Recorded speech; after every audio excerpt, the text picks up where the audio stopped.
Greetings and grand ascensions, beautiful people. My name is Chrissy Day and I'm a vocalist, a spoken word artist, a healer with sound, a poet, and a vocal coach.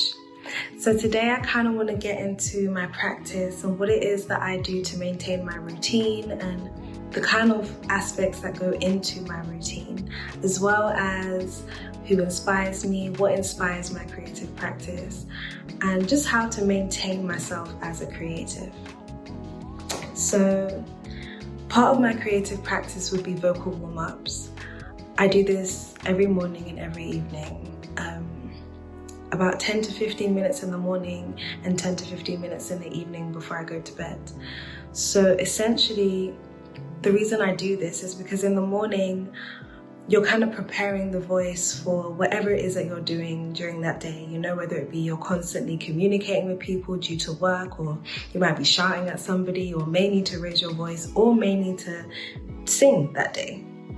So the vocal warm-ups kind of prep the voice, warming up, expanding the throat chakra, allowing you to kind of express with clarity and freedom in the voice without any restrictions from, let's say, the night before. So as you sleep, everything kind of rests and sets. So you need to wake everything up as you yourself wakes up in the morning, right? So then in the evening or before I go to bed, I also do a kind of vocal warm down or a vocal cool down, which essentially, due to whatever you're doing during that day, whether it be shouting, singing, screaming, whatever, you kind of need to regain that elasticity within your voice, because your voice may have dried out during the day or like tense during the day due to all your activities and vocalizing constantly. So you kind of want to relax and breathe deep and just allow the voice to kind of set in a place of balance, so that you're not straining too hard, so that as your body is resting and getting ready to sleep, your vocal cords are also resting and getting ready to kind of just rest, right? And you kind of repeat this over a few days and you'll notice your voice getting stronger, and you'll be able to express vocal cords and vocal notes and tones a lot clearer and a lot louder even. The projection will be definitely more louder. So as far as my writing, my creative process, it varies. I feel like as an artist or as a writer in particular, it's important to have either your notepad with you or your phone where your notepads are and it's always open. I feel like inspiration can come from anywhere, literally anywhere. And it's always important to kind of be present in the moment to grasp that inspiration as it's coming, because there's nothing more beautiful than this kind of authentic art that just stems from reality as the external world. So you might see a train passing or a plane flying by, and it evokes this kind of emotion of traveling. Maybe then you say you're traveling to somebody who you love, who lives thousands of miles away, and you want to get closer to them to be in their presence. So then automatically you've now created a story just based off of one thing that you've seen outside. I know for me, when it comes to melodies or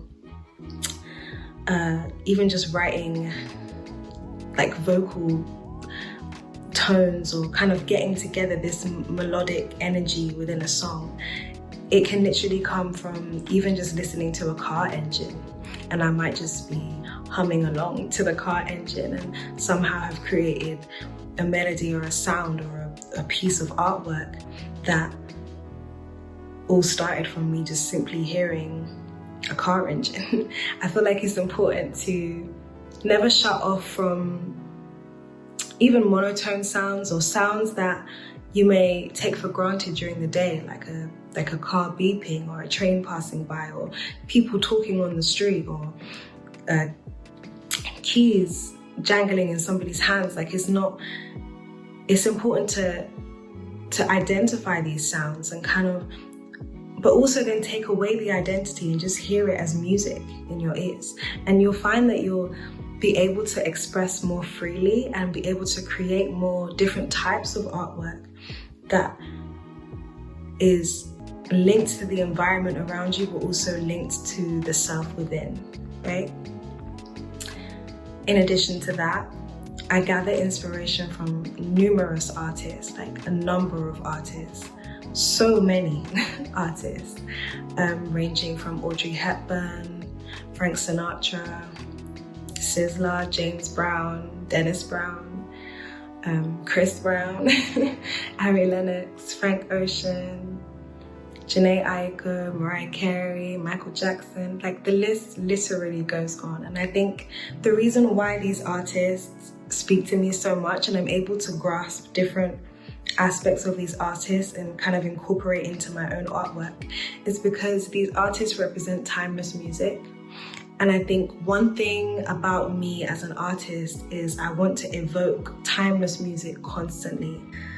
So because I know that I want it to be the message and the kind of energy behind the song that is the longevity, as opposed to the image or the brand representing the energy, I focus on my art solely as an artist. I feel like the brand building will come naturally when you develop as an artist, because you start to, through your own artwork and through your own decision making, you start to realize what is for you and what isn't for you, what kind of works for your sound and what doesn't work for your sound.